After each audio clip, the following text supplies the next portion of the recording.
आज निलेश राणे यांनी असं वक्तव्य केलंय की एमआयएम हा पक्ष केवढा आहे, थुंकलं की वाहून जाईल. काय तुमची प्रतिक्रिया? उसका नाम लिए तो मेरे मुंह में थूक आ रहा है, थूक के बात करने की वो इच्छा हो रही है मेरी। लेकिन ठीक है, ये जो दो भाई हैं जिनको एक टास्क स्पेशली दिया गया है मेरे ख्याल से कि आप लोग यही काम करते रहो ताकि महाराष्ट्र की जनता का जो दूसरे मुद्दों पर ध्यान है, जैसे कि बदलापुर हो, शिवाजी महाराज का पुतला गिर गया, उस पे से ध्यान हटाने के लिए दोनों भाइयों को एक्टिव किया गया है। बट स्टिल इन लोगों ने बहुत बड़ी बात की है।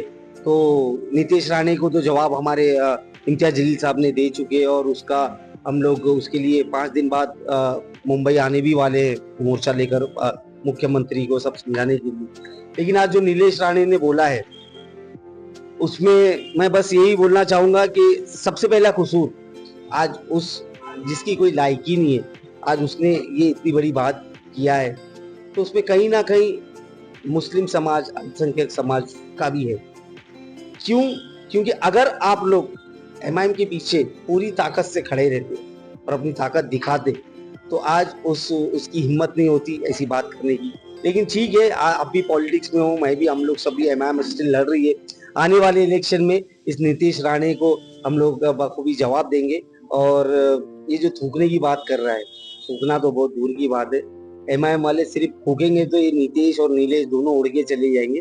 तो वो अफसोस की बात ये है कि ये लोग जो वातावरण महाराष्ट्र भर में फैला रहे हैं आने वाले इलेक्शन को लेकर, ये एक्सेप्टेबल नहीं है।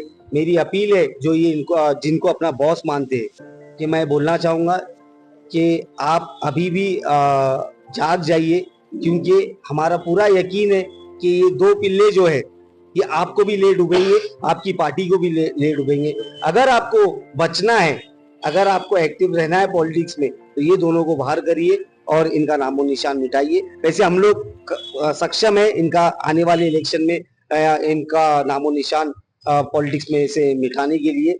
और मैं ओपन चैलेंज आज नीलेश राणे को ये कर रहा हूँ जो थूकने की बात कर रहा है कि अगर तू अपने आप को इतना ही ताकतवर समझता है और अपने थूक में इतनी ताकत समझता है, तो फारूक शाब्दी ने आज ये सोच दिया है कि वो बैरिस्टर असदुद्दीन ओवैसी साहब और इम्तियाज जलील साहब से ये बात करेगा और मांग करेगा, रिक्वेस्ट करेगा उनको कि जहां से नीलेश राणे इलेक्शन लड़ रहा है, आमदारगी का अगर लड़ रहा है, वहां से मुझे टिकट दे। फिर मैं बताना चाहता हूँ कि तेरे थूक में ज्यादा ताकत है या हमारे पॉलिटिकल सैलाब, हमारे वोटर्स के थ्रू जो हम सैलाब लाते हैं उसमें ज्यादा ताकत है। नितेश राणे यांनी असं वक्तव्य केलं होतं 3 दिवसापूर्वी, मशिदीत घुसून मारू. बाप का राज है क्या? बाप का राज चल रहा है।